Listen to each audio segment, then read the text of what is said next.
جو عورتیں تمہارے لیے جائز ہیں. آج کل شادیوں میں خصوصاً مسلمانوں کے گھر بہت خرافات ہوتی ہیں. یہ تو اللہ تبارک و تعالیٰ کا شکر ہے کہ آہستہ آہستہ ہماری قوم اب سدھر رہی ہے.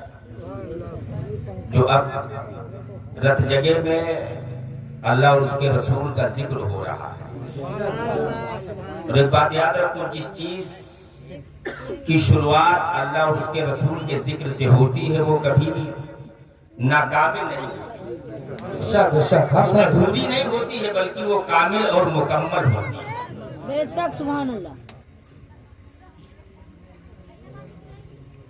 اللہ کے پیارے حبیب صلی اللہ تعالیٰ علیہ وسلم ارشاد فرماتے ہیں، نکاح میری سنت ہے. اب اگر دیکھا جائے تو یہ جو نکاح ہونے والا ہے یہ سنت طریقے سے ہونے والا ہے، کیونکہ اس کا آغاز بہت بہتر ہے. ورنہ تو ان راتوں میں عورتیں پینٹ اور شرٹ پہن کے ناچتی، ڈھول بجا. اللہ ایسی خرافات راتوں سے ہم اور آپ کو بچائے. شادیوں میں زیادہ تر دو چیزوں پہ بہت جھگڑے ہوتے ہیں. ایک تو نکاح خوانی دینے میں، اور دوسری چیز مہر کی رقم میں. امام صاحب نے نکاح پڑھایا، نکاح کے بعد لوگوں نے پوچھا کتنا ہوا. اگر امام صاحب نے کہہ دیا حافظ صاحب نے کہ 2151 ہوا، تو کہا ہمارے وہاں تو ابھی 551 چلتا ہے. آدمی کو جھوٹ بولنے میں وقت نہیں لگتا. اگر مہر کی بات آئی، اگر کسی نے کہا معجل کر دو 7786 یا 11051، تو لڑکی والے کہتے ہیں نا اتنا نہیں رہے گا مہر، غیر معجل کرو. اگر اس پہ بھی بات نہیں ہوئی تو اب کچھ لوگ ایسے بھی ہوتے ہیں جو کہتے ہیں مہر فاطمی باندھ دو، تو مہر فاطمی کوئی ادا کر پائے گا. جب 21,000 غیر معجل نہیں ادا کر پاتا ہے آدمی، تو مہر فاطمی کہاں سے ادا کر پائے گا؟ مہر فاطمی کی قیمت جانتے ہو؟ جب حضرت فاطمہ رضی اللہ تعالیٰ نے حد بلوغت میں قدم رکھا، تو حضرت فاطمہ کی شادی کے لیے بہت بڑے بڑے شہنشاہوں کے گھر سے رشتے آئے. سارے رشتوں کو میرے نبی نے مسترد کر دیا، منسوخ کر دیا. یہ رشتہ نہیں پسند ہے، یہ نہیں پسند ہے. کئی صحابی کے بھی رشتے آئے، صحابہ کرام کے. ایک دن حضرت ابو بکر صدیق نے حضرت علی سے پوچھا، اے علی، تم شادی کیوں نہیں کر لیتے؟ تم جوان ہو، ہڈے کٹے ہو، تمہاری عمر شادی کے لائق ہو گئی ہے، شادی کیوں نہیں کر لیتے تم؟ تو حضرت علی نے جواب دیا، اے ابو بکر، تمہیں معلوم ہے میں کتنا غریب ہوں. میرے پاس رہنے کے لیے گھر نہیں ہے، میرے پاس وطن نہیں ہے، میرے پاس مکان نہیں ہے. اگر میں شادی کر بھی لوں تو اپنے بیوی بچوں کو رکھوں گا. حضرت ابو بکر فرماتے ہیں، اے علی، میں تمہارے لیے ایک رشتہ لے کر کے آیا. حضرت علی کہتے ہیں ابو بکر کہاں سے آئے ہو؟ حضرت ابو بکر فرماتے ہیں میں فاطمہ کا رشتہ تمہارے لیے لے کر کے آیا. ارے بولو محبت سے سبحان اللہ. بات سمجھ میں آ رہی ہو تو بولو سبحان اللہ. حضرت ابو بکر فرماتے ہیں کہ میں خاتون جنت کا رشتہ تمہارے لیے لے کر کے آیا. حضرت علی نے جب حضرت فاطمہ کا نام سنا تو آپ کی نگاہیں شرم سے جھک. فرماتے ہیں اے ابو بکر، اس گھرانے کی بات کر رہے ہو کہ بے اجازت جن کے گھر جبریل بھی آتے ہیں. ارے ماشاءاللہ اس گھرانے کی بات کر رہے ہو کہ جس گھرانے کے بارے میں اللہ نے خود آیت کریمہ نازل کر دیا ہو انما یرید اللہ لیذھب عنکم الرجس اہل البیت ویطہرکم تطہیرا. اے ابو بکر تم اس گھرانے کی بات کر رہے ہو کہ جس گھرانے کی شان یہ ہے کہ بے اجازت جن کے گھر جبریل بھی آتے نہیں. قدر والے جانتے ہیں قدر شان ہے. ارے ماشاءاللہ ماشاءاللہ سبحان اللہ بے شک اور جن کی پاکی کا خدائے پاک کرتا ہے بیان. ابو بکر جن کی پاکی کا خدائے پاک کرتا ہے بیان آیت تطہیر سے ثابت ہے شان اہل بیت. ماشاءاللہ ماشاءاللہ زندہ باد زندہ باد. اور میرے امام کے برادر اوسط استاد زمن حضرت علامہ حسن بریلوی فرماتے ہیں بے ادب گستاخ فرقے کو سنا دے اے حسن. ارے ماشاءاللہ بے ماشاءاللہ ادب گستاخ فرقے کو سنا دے اے حسن یوں کہا کرتے ہیں سن لی داستانیں. ارے ماشاءاللہ ماشاءاللہ سبحان اللہ سبحان بریلوی اللہ. فرماتے ہیں اس گھرانے کی بات کر رہے ہو کہ اگر جبریل کو بھی آنا ہو تو اجازت لے کر کے آئے. اس خاتون جنت کی بات کر رہے ہو کہ جن کے چہرے کو جبریل جو ہے فرشتوں نے نہیں دیکھا ہے. اے ابو بکر مجھے شرم آتی ہے. حضرت ابو بکر فرماتے ہیں علی تم صرف ہاں کرو. یہ رشتہ نبی کی بارگاہ میں لے جانا ابو بکر کا کام ہے. حضرت علی فرماتے ہیں چلو ٹھیک ہے اگر آپ کہہ رہے ہو تو میں ہاں کرتا ہوں لیکن مجھے یقین نہیں ہے کہ یہ رشتہ اس بارگاہ میں قبول ہو جائے. گئے حضرت ابو بکر عرض کرتے ہیں یا رسول اللہ خاتون جنت کے لیے بہت سے رشتے آئے. آقا فرماتے ہیں ہاں بہت آئے. حضرت ابو بکر عرض کرتے ہیں یا رسول اللہ کچھ سوچا آپ نے؟ آقا فرماتے ہیں اے ابو بکر میں نے سب کو منسوخ کر دیا. حضرت ابو بکر عرض کرتے ہیں یا رسول اللہ ایک رشتہ میں لے کر کے آیا. ہو سکتا ہے وہ رشتہ آپ کو پسند آئے. آقا فرماتے ہیں کون سا رشتہ؟ حضرت ابو بکر عرض کرتے ہیں یا رسول اللہ وہ علی کا رشتہ ہے. بول دو سبحان اللہ. ماشاءاللہ سبحان اللہ. ابو بکر عرض کرتے ہیں یا رسول اللہ علی کا رشتہ لے کر کے آیا خاتون جنت کے ساتھ. یا رسول اللہ آپ کی رائے کیا ہے؟ آقا فرماتے ہیں اے ابو بکر مجھے ایک دن کی مہلت دے. میں اپنے گھر میں مشورہ کروں گا. امہات المؤمنین سے مشورہ کروں گا.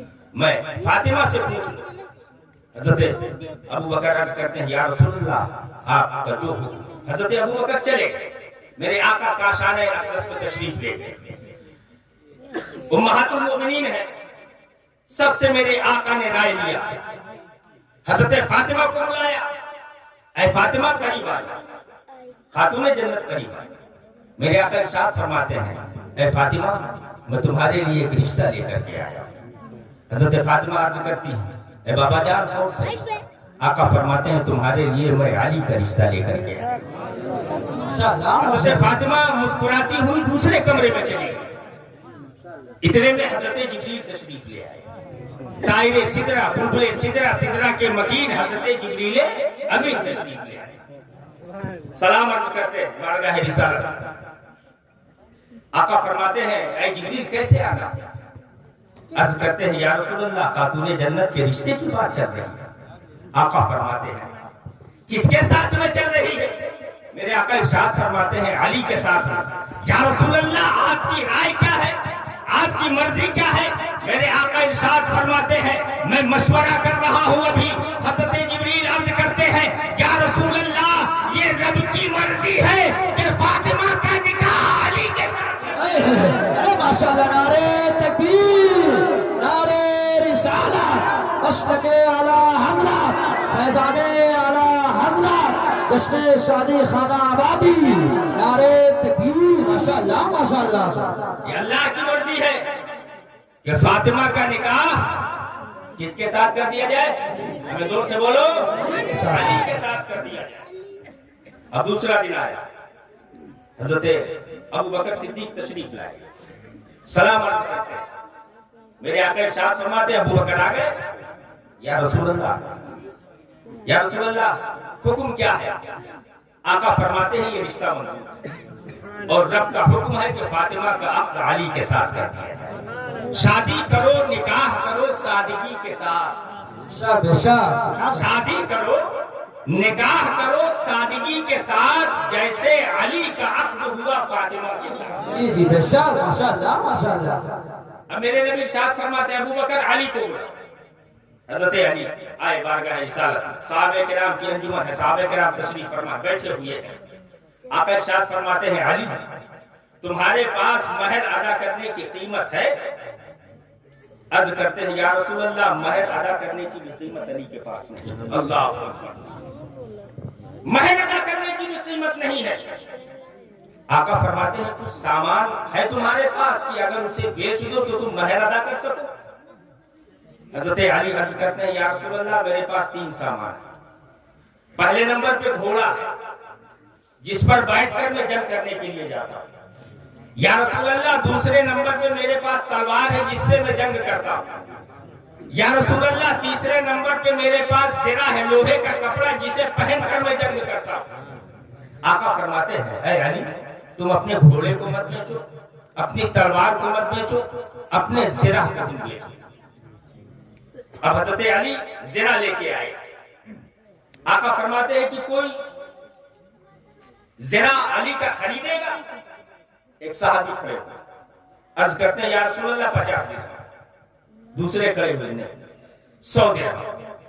اب جب جگہ بعد دیگرے صحابی کھڑے ہونے لگے تو آقا فرماتے ہیں صحابہ کرام، آقا فرماتے ہیں ایک بات بتاؤ ہے کوئی میرے صحابہ میں ایسا خوش نصیب آدمی کہ جو علی کے زرہ کو خرید لے اور میں اسے دنیا ہی میں جنت کی بشارت دے؟ ارے ماشاءاللہ ماشاءاللہ. اب جب میرے نبی نے جنت کی بشارت کی بات کی اب ہر صحابی کے دل میں یہ تمنا تھی ہے کاش علی کے زرہ کو میں خرید، علی کے زرہ کو میں خرید لوں، علی کے زرہ کو میں خرید لوں. اب کھڑے ہوئے صحابی 100 درہم، ایک کھڑے ہوئے 150 درہم، دوسرے کھڑے ہوئے 200 درہم، تیسرے کھڑے ہوئے 250 درہم. اب بولی لگتی چلی گئی 300 درہم، 350 درہم، 400 درہم، 450 درہم. اب 450 درہم پہ بولی جا کر کے رک جاتی ہے. کوئی صحابی نہیں کھڑا ہوا. آخر میں جو حضرت علی کے زرہ کی بولی لگی وہ 480 درہم لگی اور لگانے والا کوئی اور نہیں تھا، حضرت عثمان ذی النورین. ارے ماشاءاللہ ماشاءاللہ، سبحان اللہ سبحان اللہ، زندہ باد زندہ باد ماشاءاللہ. یا رسول اللہ علی کے زرہ کو میں خریدوں گا 480 درہم. اب 480 درہم کے آگے کوئی کھڑا ہی نہیں ہوا. میرے نبی نے بولی روک دیا. حضرت عثمان غنی نے 480 درہم نبی کے قدموں میں رکھے اور میرے آقا نے علی کا زرہ اٹھا کر کے عثمان کے حوالے کر دیا. اب اس میں سے 80 درہم میرے آقا نے حضرت عمر اور حضرت بلال کو دیا 80 درہم اور ارشاد فرمایا کہ جاؤ مدینے کے بازار اور جا کر کے کھانے کا انتظام کرو، کھانے کا سامان لے کر کے آؤ. شادیوں میں کھانا کھلانا یہ بھی میرے نبی کی سنت ہے، میرے آقا کی سنت ہے. کھانے کا انتظام ہوا. اسی صحن مسجد نبوی شریف پہ میرے نبی نے حضرت فاطمہ اور حضرت علی کا نکاح پڑھایا اور مہر میں کیا رکھا 400 درہم. مہر فاطمی جو ہے وہ کتنا ہے 400 درہم ہے. 400 درہم مہر فاطمہ. اب دیکھو عقد ہو گیا، نکاح ہو گیا. حضرت فاطمہ جب رخصت ہونے لگی میرے آقا کے گھر سے تو میرے نبی نے اپنے سینے اقدس سے حضرت فاطمہ کو لگایا اور ارشاد فرمایا بیٹی فاطمہ جا تو رہی ہو علی کی گھر لیکن علی بہت غریب ہے. اے فاطمہ تم اس امام الانبیاء کی شہزادی ہو کہ اگر علی کے گھر فاقہ ہو تو کبھی شکایت مت کرنا. اور حضرت فاطمہ کی وہ شان. ایک بات بتاؤ، ابو جہل میرے نبی کا سگا چچا اور ابو سفیان یہ اس خاندان کے رہنے والے تھے۔ ایک بات بتاؤ، جو گھر کا تھا وہ ایمان سے کیوں محروم رہ گئے؟ جو دوسرے ملک میں تھے انہوں نے ایمان قبول کر لیا۔ مثال کے طور پر حضرت اویس قرنی ہے، قرن کے رہنے والے، دوسرے ملک کے رہنے والے، اور حضرت اویس قرنی کی وہ شان ہے کہ جب میرے نبی کے ظاہری زندگی کے آخری ایام چل رہے تھے، حضرت علی اور حضرت عمر کو میرے آقا نے بلایا اور ارشاد فرمایا یہ میرا پیراہن ہے، کرتا ہے،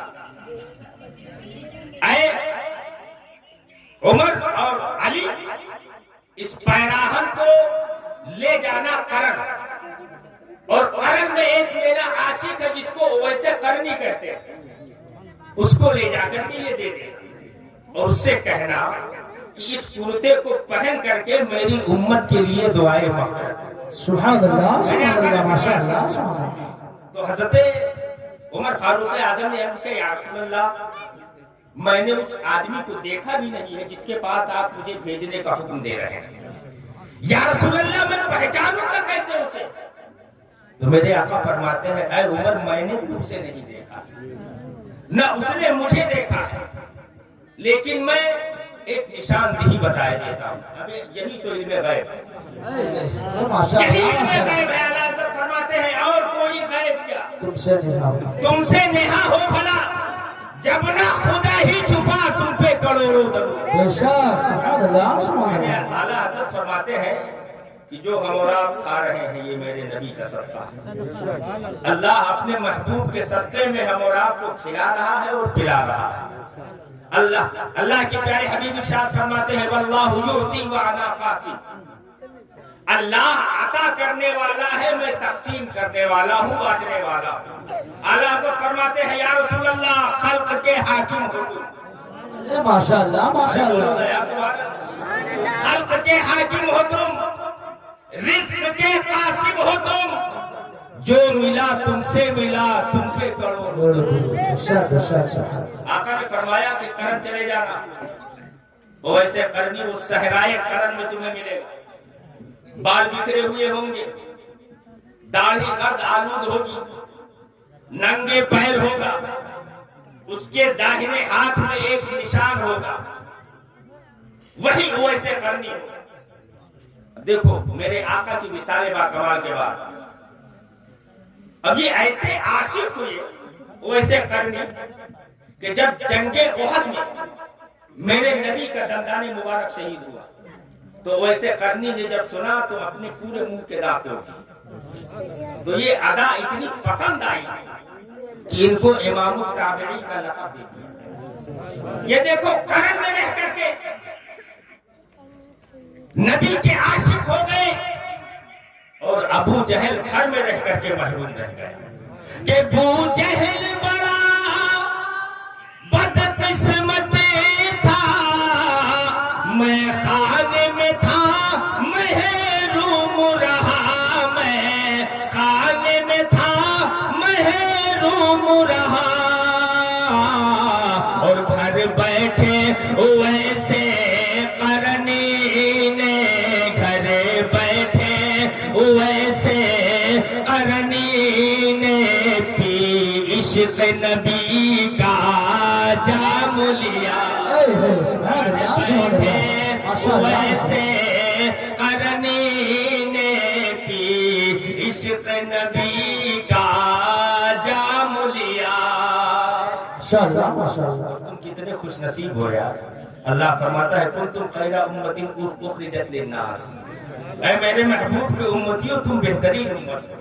کس لیے بہترین امت ہو؟ تأمرون بالمعروف وتنہون عن المنکر، تم اس لیے بہترین امت ہو کہ لوگوں کو نیکیوں کی دعوت دیتے ہو اور برائیوں سے روکتے ہو۔ اور اعمال کہاں تھے اس قابل کہ جنت مجھے ہو جاتی حاصل، جنت مجھے ہو جاتی حاصل، اور فردوس نے بڑھ کے چوم قدم، فردوس نے بڑھ کے چوم قدم، جب میں نے نبی کا نام لیا۔ ارے ماشاءاللہ ماشاءاللہ فردوس نے بڑھ کے چوم قدم، جب میں نے نبی کا نام لیا۔ بات چل رہی تھی حضرت فاطمہ کی، یہ تو بات چل رہی تھی، بس آخری بات میں آپ کو بتا رہا ہوں۔ حضرت فاطمہ کا وہ مقام ہے، دیکھو ابو جہل محروم رہ گیا یہاں سے۔ تاریخ میں مکہ کی سرزمین ہے۔ حضرت فاطمہ الزہرا خاتون جنت کی عمر 6 سال کی۔ کتنے سال کی ہے؟ زور سے بولو نا۔ 6 سال کی۔ حضرت فاطمہ مکہ کی گلیوں سے گھومتی ہوئی اپنے گھر کی طرف جا رہی۔ اتنے میں کیا دیکھا کہ ابو جہل نبی کو گالیاں دے رہا۔ ایک بات بتاؤ، لڑکا اپنے باپ کی برائی سن سکتا ہے، لیکن لڑکیاں اپنے باپ کی برائی کبھی نہیں سن سکتی۔ حضرت فاطمہ ہے، جیسے ہی سنا کہ یہ ابو جہل میرے بابا جان کو، امام الانبیاء کو گالی دے رہا ہے، 6 سال کی عمر حضرت فاطمہ کی، حضرت فاطمہ کے قدم رک گئے، مڑ کر کے جواب دیا، اے ابو جہل تو میرے والد کو گالی دے رہا ہے، پوچھ مکے کے کافروں سے کہ میرے والد کا مقام کیا ہے۔ آج بھی مکے کے کافر میرے باپ کو صادق اور امین کہتے ہیں، تجھے شرم نہیں آتی ہے؟ میرے باپ کو تو گالی دے رہا ہے۔ حضرت فاطمہ کے منہ سے اتنے الفاظ جیسے نکلے کہ حضرت فاطمہ کے قریب گیا ابو جہل اور بہت تیز سے ایک تماچا حضرت فاطمہ کے چہرے پہ مار دیا۔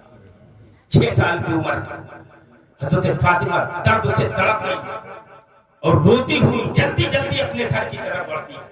دیکھو میرے آقا کتنی محبت فرماتے ہیں حضرت فاطمہ سے، حضرت فاطمہ سے اتنی محبت فرماتے ہیں کہ یہ جب ام المؤمنین حضرت خدیجہ الکبریٰ کے وصال کا وقت جب قریب ہوا تو حضرت خدیجہ کے بدن اقدس سے حضرت فاطمہ، تو حضرت فاطمہ کے ہاتھ کو پکڑا حضرت خدیجہ نے۔ یہ حضرت خدیجہ ام المؤمنین میرے نبی کی سب سے پہلی بیوی، یہ بیوہ تھی۔ حضرت خدیجہ کی عمر 40 سال کی تھی اور میرے نبی کی عمر 25 سال کی تھی جب میرے آقا نے پہلی شادی کی۔ اس وقت لوگ بیوہ عورتوں کو منحوس سمجھتے تھے، میرے آقا نے بیوہ کے ساتھ میں شادی کر کے نکاح کر کے یہ جاہلانہ رواج ختم کر دیا لوگوں کے درمیان سے۔ حضرت فاطمہ کے ہاتھ کو پکڑا حضرت خدیجہ نے۔ وصال کا وقت قریب ہے، آخری وقت ہے، آخری ایام ہے، آقا موجود ہے۔ حضرت فاطمہ کے آنکھ میں، حضرت خدیجہ کے آنکھ میں آنسو، عرض کرتی ہیں یا رسول اللہ میں نے سب بچیوں کی شادی کر دی، سب اپنے اپنے گھر پہ، اے میرے آقا یہ میری آخری بیٹی ہے فاطمہ ہے۔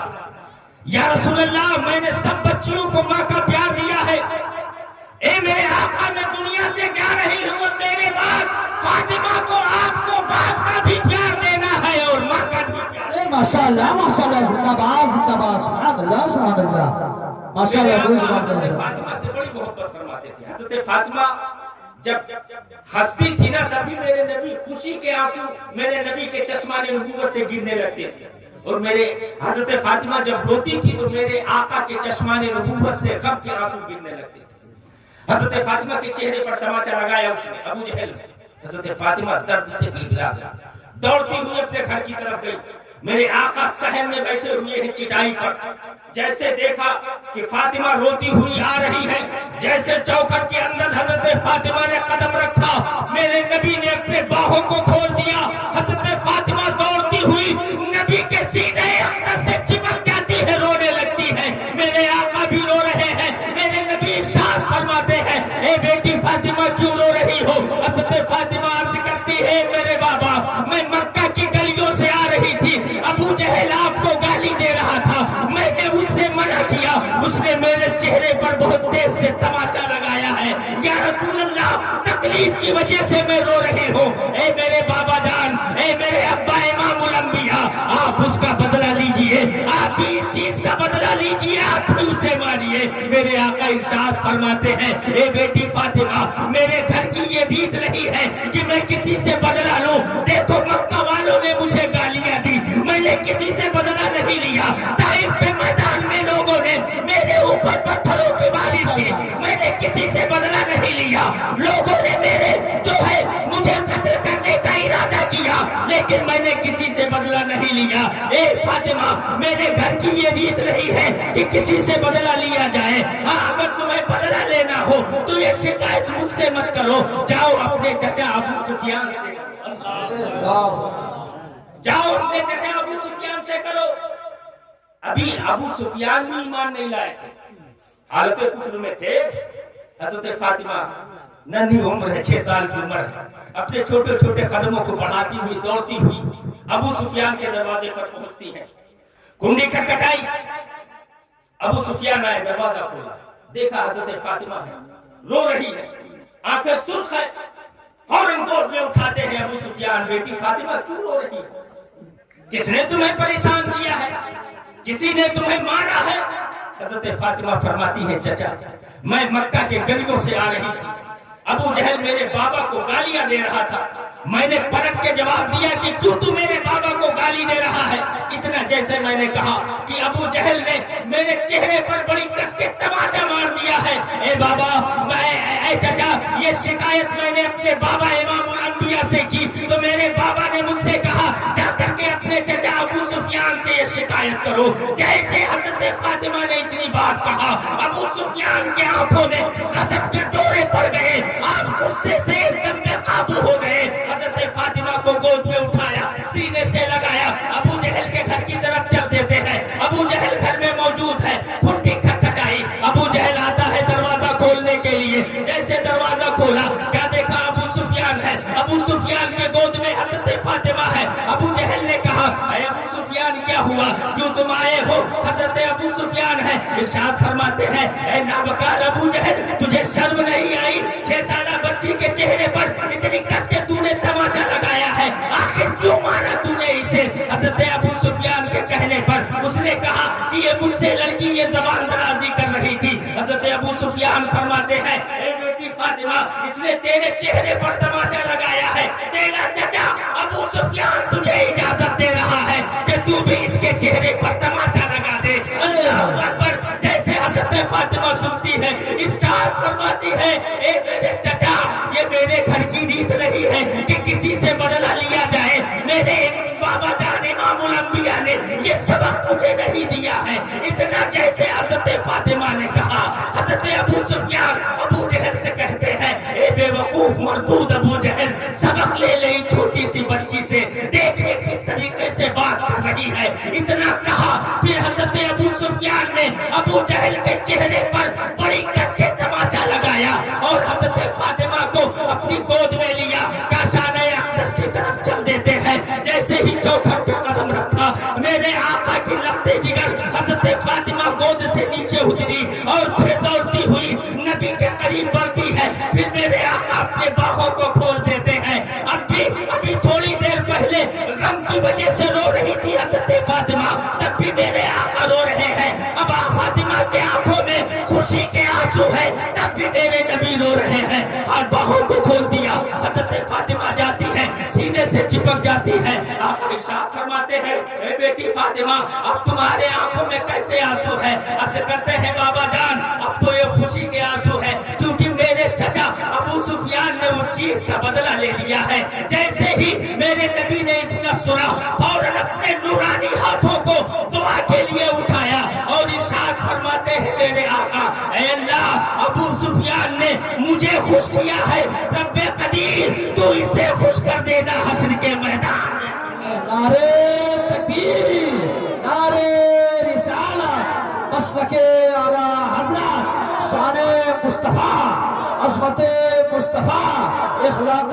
مصطفیٰ، جشن شادی خانہ آبادی، فیضان حسیب ملت، علامہ ضیاء المصطفیٰ صاحب قبلہ، نعرے تکبیر، ماشاءاللہ ماشاءاللہ۔ یہ حضرت فاطمہ کی شان ہے۔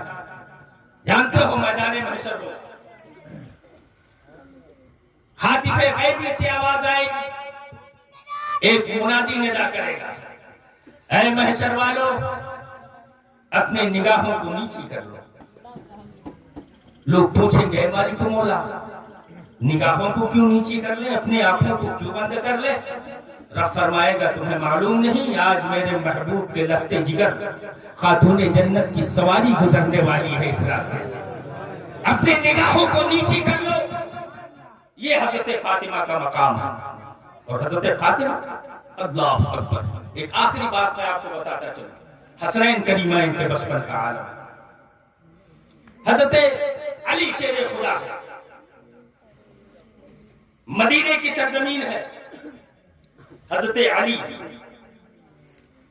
مدینے کی زمین پر بیٹھے ہوئے ہیں، آپ کے سامنے مٹی کا پیالہ ہے، اس پیالے میں پانی ہے، آپ کے ہاتھ میں روٹی کا سوکھا ٹکڑا ہے، اور وہ ٹکڑا اتنا سخت ہے کہ حضرت علی اس ٹکڑے کو ہاتھ سے توڑتے ہیں لیکن وہ روٹی کا ٹکڑا ٹوٹنے کا نام نہیں ہے۔ لوگوں نے پوچھا ہے علی یہ کیا معاملہ ہے کہ یہاں تو آپ روٹی کا سوکھا ٹکڑا توڑ رہے ہیں اور آپ کے ہاتھ سے نہیں ٹوٹ رہا ہے، اور وہاں آپ نے جنگ خیبر میں خیبر کے قلعے کے دروازے کو اکھاڑ کے پھینک دیا تو کئی میل کی دوری پہ جا گئی۔ تو جانتے ہو حضرت علی نے کیا جواب دیا؟ اے لوگوں سنو، یہاں اس روٹی کو توڑنے میں جو طاقت لگ رہی ہے یہ علی کی ذاتی طاقت ہے، اور جنگ خیبر میں جو طاقت تھی وہ علی کی نہیں بلکہ نبی کی طاقت۔ ارے ماشاءاللہ ماشاءاللہ، سبحان اللہ سبحان اللہ، زندہ باد ماشاءاللہ، کوئی جواب نہیں حضرت۔ علی شیر خدا روٹی کا ٹکڑا توڑ کر کے پانی میں ڈبو رہے ہیں تاکہ یہ پانی سے یہ روٹی کا ٹکڑا ملائم ہو جائے، اسے میں کھا لوں۔ اتنے میں فقیر آ گیا، فقیر آیا، وہ حضرت علی کو پہچانتا نہیں تھا کہ یہی علی شیر خدا، یہی امیر المؤمنین ہے، یہی داماد پیغمبر، یہی زوجہ بطول ہے، یہی حسنین کریمین کے والد محترم ہے۔ نہیں پہچانتا تھا، آیا سلام کیا، حضرت علی نے جواب دیا، فرماتے ہیں تیرا چہرہ بتا رہا ہے کہ تو بھوکا ہے کئی دنوں سے۔ اس نے کہا ہاں بابا، آپ کا چہرہ بتا رہا ہے کہ آپ اللہ کے نیک بندے ہیں۔ فرماتے بیٹھ جا، اور آج ہمارا اور آپ کا کیا دستور ہے، اگر ہم کھانا کھا رہے ہیں کوئی آدمی آ گیا تو ہم اپنے چہرے کو اپنی پلیٹ کو گھما لیتے ہیں کہ ایسا نہ ٹونا مار دے تو ہضم بھی نہ ہو۔ لیکن حضرت علی فرماتے بیٹھ جا، تیرا چہرہ بتا رہا ہے کہ تو کئی دن سے بھوکا۔ بیٹھ گیا، روٹی کا ٹکڑا دیا، فرماتے بسم اللہ پڑھ، روٹی کے ٹکڑے کو توڑ اور اس پانی میں ڈبو کے کھا لے۔ پڑھا بسم اللہ، روٹی کا ٹکڑا اس نے توڑا، پانی میں ڈبونے جا رہا تھا۔ حضرت علی فرماتے ہیں رک، فقیر رک گیا، ایک بات بتا، تو یہی روٹی کا سوکھا ٹکڑا کھائے گا، کھانا پسند کرے گا، یا اچھے اچھے کھانا بھی پسند کرے گا؟ تو ایک بات بتاؤ، اگر کوئی آدمی چٹنی روٹی کھا رہا ہو اور کسی آدمی سے کہہ دے کہ تم یہ کھانا کھاؤ گے کہ وہ جو سالن اور چاول رکھا ہے اسے کھاؤ گے، تو ہر آدمی یہ کہے گا یہ کھانا تمہیں مبارک، وہ کھانا مجھے۔ تو اس فقیر سے فرمایا تو یہ کھانا کھائے گا یا کئی طرح کے کھانے کھائے گا تو؟ اب وہ شش و پنج میں پڑ گیا، وہ سوچنے لگا کہ ان کے پاس تو یہی کھانا ہے اور کئی طرح کے کھانے یہ کہاں سے لا کے دیں گے، اگر ان کے پاس ہوتا تو یہ خود کھاتے، ان کے پاس ہے نہیں، یہ روٹی کا سوکھا ٹکڑا پانی میں ڈبو کے کھا رہے ہیں، مجھ سے کہہ رہے ہیں کئی رنگ کا تو کھانا کھائے گا۔ فرماتے جلدی بول۔ اس نے کہا میں اسے نہیں کھاؤں گا، میں کئی طرح کے کھانا کھاؤں گا۔ فرماتے روٹی کا سوکھا ٹکڑا مجھے دے۔ فرماتے دیکھ وہ دیکھ سامنے مکان بنا ہوا، دیکھا تو نے؟ اس نے کہا ہاں دیکھا۔ کہا دروازہ کھلا ہے کہ بند ہے؟ اس نے کہا دروازہ بند ہے۔ فرماتے ہیں جا اس دروازے کے قریب پہنچنا، کنڈی کھٹکھٹانا، اندر سے دو چاند سے شہزادے نکلیں گے، چاند سے شہزادے نکلیں گے، ان کے نانا جان کا وسیلہ دے کر کے ان سے کھانا مانگنا، وہ تجھے بہت اچھا کھانا کھلائیں گے۔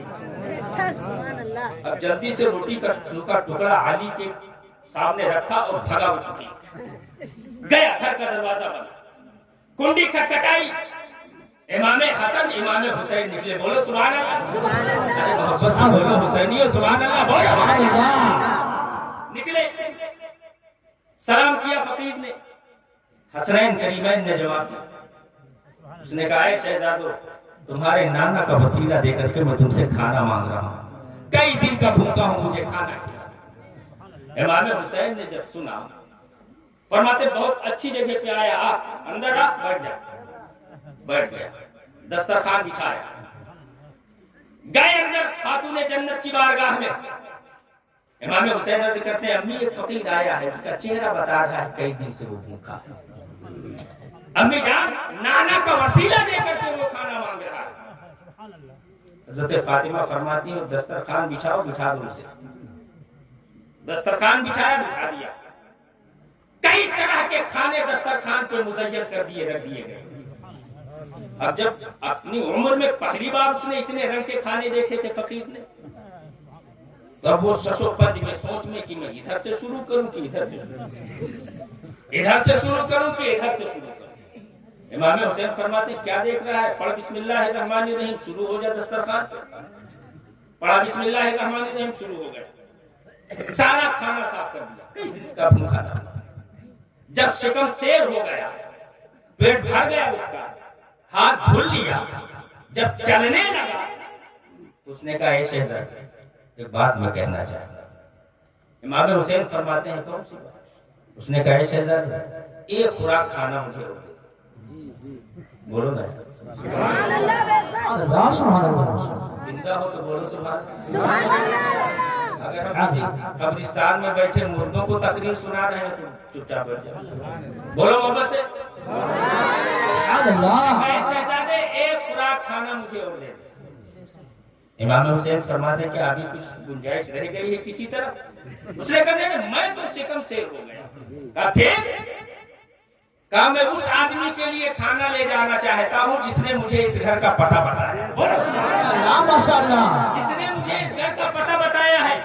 امام حسین فرماتے ہیں کس نے بتایا ہے؟ کہا قریب آؤ. امام حسین قریب گئے، چوکھٹ کے قریب پہنچتے ہیں، اس فقیر نے انگلی اٹھائی، کہا وہ دیکھ رہے ہو ایک اللہ کے مقبول بندے بیٹھے ہوئے ہیں جن کے ہاتھ میں روٹی کا سوکھا ٹکڑا ہے، جن کے سامنے مٹی کا پیالہ ہے، اس پیالے میں پانی بھرا ہوا ہے، روٹی کا ٹکڑا توڑ کر کے اسی پانی میں ڈبو کر کے کھاتے ہیں. اسی فقیر نے اس گھر کا پتہ بتایا ہے، اسی فقیر کے لیے کھانا دے دو. امام حسین جب دیکھتے ہیں آنکھ میں آنسو آ جاتے ہیں، ارشاد فرماتے ہیں تو اس فقیر کو جانتا ہے؟ اس نے کہا میں نہیں جانتا ہوں. امام حسین رونے لگتے ہیں، ارشاد فرماتے ہیں ارے جس آدمی نے تجھے اس گھر کا پتہ بتایا ہے وہی تو میرے باپ علی شیر خدا ہے. ارے ماشاءاللہ ماشاءاللہ، زندہ باد زندہ باد زندہ باد. سبحان اللہ سبحان اللہ ماشاءاللہ. وہی تو میرے باپ علی شیر خدا ہے. ایک بات بتاؤ، آدمی کے پاس ایک چھوٹا سا پد ہو جائے تو جب چلتا ہے تو اپنے جوتے کو دیکھتا ہے، چلتا ہے اپنے لباس کو دیکھتا ہے، چلتا ہے اپنے جو ہے چشمے اور اپنے گھڑی کو دیکھتا ہے، اپنی گاڑی کو دیکھتا ہے. لیکن واہ لے علی شیر خدا، واہ لے میرے آقا کے غلام جانثار صاحب. جب حضرت عمر فاروق اعظم مدینے کے بادشاہ ہوئے، بہت دور دور دوسرے ملکوں کے بادشاہ آتے تھے حضرت عمر سے ملنے کے لیے. ہمیں حضرت عمر معمولی بادشاہ نہیں تھے، 22 لاکھ مربع میل کے بادشاہ. کتنے لاکھ؟ کتنے لاکھ؟ اور سے بولو کتنے لاکھ؟ 22 لاکھ مربع میل کے بادشاہ تھے. اور آدمی اگر 2-3 موجے کا 2-3 گاؤں کا اگر کچھ حکمراں ہو جائے تو پھر وہ پھولے نہیں سماتا ہے میں کیا ہوں. دوسرے ملکوں کے بادشاہ حضرت عمر سے ملاقات کرنے کے لیے آتے ہیں کہ عمر مدینے کا بادشاہ ہے، چلو دیکھتے ہیں عمر کا لباس کیسا ہو، عمر کی عدالت کیسی ہوگی، عمر جس کچہری میں بیٹھ کر کے فیصلہ کرتے ہوں گے وہ کچہری کیسی ہوگی، عمر کی کرسی کیسی ہوگی. جب بادشاہ مدینے میں آتے تھے ملاقات کرنے کے لیے، لوگوں سے پوچھتے تھے کہ کہاں ہے مدینے کے بادشاہ عمر، تو مدینے کے لوگ یہی کہتے تھے کہ جاؤ دیکھو مسجد نبی کی بغل میں ایک باغ ہے کھجوروں کا، عمر وہیں پہ ملیں گے، وہ اپنے ہاتھ کی تکیہ بنا کر کے سو رہے ہیں. حضرت عمر دور خلافت ہے، آپ مدینے کے بادشاہ ہیں، آپ کا ایک اصول تھا، بس آخری بات 5 منٹ میں، آپ کا ایک اصول تھا، دیکھو میرے آقا کے غلام کیسے، ہمیں ان سے سبق لینا چاہیے، ان سے درس لینا چاہیے، صحابہ کرام سے۔ آپ کا ایک اصول تھا، دستور تھا، روزانہ آپ رات میں پورے شہر مدینہ کا گشت کرتے، آپ کے ساتھ میں آپ کا نوکر رہتا تھا، روزانہ عادت کے مطابق آپ ایک دن مدینے کی گلیوں میں گشت کر رہے تھے، ٹہل رہے تھے، ایک گھر کے قریب پہنچے، اندر سے چھوٹے چھوٹے بچوں کے رونے کی آواز آئی۔ حضرت عمر فاروق اعظم نے گھوڑے کو روکا، گھوڑے سے نیچے اترے، گھر کا دروازہ بند ہے، گھر کے اندر ایک چراغ جل رہا ہے۔ حضرت عمر نے گھر کے دروازے کے سوراخ سے آنکھ لگا کر کے دیکھا اندر، تو کیا دیکھ رہے ہیں؟ گھر کے اندر ایک چراغ جل رہا ہے، چولہا جل رہا ہے، پتیلی چڑھی ہوئی ہے، بچے رو رہے ہیں، ایک عورت ہے جو اپنے بچوں کو سینے سے لگا کر کے تسلی دے رہی ہے، اے میرے شہزادوں سو جاؤ، یہ دیکھو کھانا پک رہا ہے، جب کھانا تیار ہو جائے گا میں تمہیں جگا کر کے کھلا دوں گی۔ بچے رو رہے ہیں، حضرت عمر فاروق اعظم کے آنکھوں میں آنسو ہے، کھنڈی کھٹکھٹائی، اندر سے آواز آئی، کون؟ حضرت عمر فاروق اعظم فرماتے ہیں، یہ نہیں فرماتے ہیں میں مدینے کا بادشاہ عمر ہوں، بلکہ یہ کہتے ہیں اے بہن میں راستہ چلنے والا ایک مسافر ہوں، تمہارے بچوں کے رونے کی آواز سنی، اس وجہ سے میں رک گیا، دروازہ کھولو میں تمہاری خیریت پرسی کروں۔ اس عورت نے کہا ارے جاؤ جاؤ، جہاں جا رہے ہو تم جاؤ، اپنی منزل تک پہنچ جاؤ۔ ارے جب مدینے کے بادشاہ عمر نے میری خیریت پرسی نہیں کی ہے تو تم کون ہوتے ہو خیریت پرسی کرنے والے؟ اللہ اکبر۔ حضرت عمر فاروق اعظم فرماتے ہیں اے میری بہن دروازہ کھول دے، ہو سکتا ہے مدینے کے بادشاہ عمر کو تیرے حالت کی خبر نہ ہو۔ اس نے دروازہ کھولا، حضرت عمر فاروق اعظم اندر جاتے ہیں، ارشاد فرماتے ہیں یہ بچے کیوں رو رہے ہیں؟ جیسے ہی حضرت عمر فاروق اعظم پوچھتے ہیں وہ بیوہ عورت ہے، رونے لگتی ہے، اس کے آنکھوں سے آنسو جاری ہو جاتے ہیں۔ اس نے کہا اے میرے مسافر بھائی، میں ایک بیوہ عورت ہوں، یہ میرے یتیم بچے ہیں، کئی دن سے یہ بھوکے ہیں، ان کو کھانا نہیں ملا ہے۔ حضرت عمر فرماتے ہیں تمہارے گھر کا چولہا بھی جل رہا ہے، پتیلی بھی چڑھی ہوئی ہے، اس کا مطلب کیا ہے؟ اس بیوہ عورت نے کہا میں اس وجہ سے چولہا جلا رکھی ہوں، میں نے اس وجہ سے پتیلی چڑھائی ہے کہ جب میرے بچے بھوک سے زیادہ بے چین ہوتے ہیں اور وہ زیادہ رونے لگتے ہیں تو میں ان کو اپنے چھاتی سے لگا کر کے میں تسلی دیتی ہوں کہ میرے شہزادوں سو جاؤ، یہ دیکھو کھانا پک رہا ہے، جب کھانا تیار ہو جائے گا میں تمہیں جگا کر کے کھلا دوں گی۔ اللہ اکبر۔ حضرت عمر فاروق اعظم کے آنکھ میں آنسو ہے، آپ باہر جانے لگتے ہیں، ارشاد فرماتے ہیں اے میری بہن دروازہ بند کر لے، ابھی تھوڑی دیر کے بعد میں واپس آؤں گا، کنڈی کھٹکھٹاؤں گا، دروازہ کھول دینا۔ حضرت عمر فاروق اعظم باہر جاتے ہیں، گھر کا دروازہ بند ہو جاتا ہے، آپ نے اپنی سواری کو موڑا، آگے آگے حضرت عمر ہے، پیچھے پیچھے آپ کا نوکر ہے، آپ کا خادم ہے، بیت المال پہنچتے ہیں، دروازہ کھولتے ہیں، آپ بیت المال کے اندر جاتے ہیں اور جیسے ہی آپ نے گیہوں کی بوری اپنے کندھے پر رکھا کہ خادم سامنے آ گیا، عرض کرتا ہے سرکار آپ مدینے کے بادشاہ ہیں، آپ امیر المومنین ہیں، آپ خلیفۃ المسلمین ہیں، اے آقا یہ کام اگر آپ کریں گے تو یہ نوکر کا کندھا کس دن کام آئے گا؟ حضرت عمر فاروق اعظم نے اس کی طرف دیکھا، ارشاد فرماتے ہیں اے میرے خادم اگر آج تو وعدہ کر لے کہ کل قیامت کے دن ان عمر کے گناہوں کی گٹھلی تو اپنے کندھے پر رکھے گا تو عمر یہ گیہوں کی بوری تیرے کندھے پر رکھ دے۔ جیسے حضرت عمر فاروق اعظم اتنا فرماتے ہیں وہ پیچھے ہٹ جاتا ہے، حضرت عمر اس گیہوں کی بوری کو اپنے کندھے پر رکھتے ہیں، گھوڑے پر بیٹھتے ہیں، سواری آگے دھیرے دھیرے آگے کی طرف بڑھاتے ہیں، اس بیوہ عورت کے مکان کے قریب پہنچتے ہیں، سواری روکتے ہیں، نیچے اترتے ہیں، کنڈی کھٹکھٹائی، دروازہ کھول دیا گیا، حضرت عمر اندر چلے گئے، ارشاد فرماتے ہیں اے میری بہن تیرے گھر میں پن چکی ہے کہ نہیں ہے؟ اس نے کہا ہاں میرے بھائی اس گھر میں چکی لگی ہوئی ہے، مدینے کا بادشاہ عمر ہے۔ حضرت عمر اندر پہنچتے ہیں، بوری کو نیچے رکھا، بوری کے سیلن کو توڑتے ہیں اور جو ہے گیہوں کو بوری سے باہر نکال کر کے اس کے جو ہے چکی میں ڈالتے ہیں، اپنے ہاتھ سے چکی چلا رہے ہیں۔ یہ کون چکی چلا رہا ہے؟ مدینے کا بادشاہ چکی چلا رہا ہے۔ یہ کون چکی چلا رہا ہے؟ امیر المومنین چکی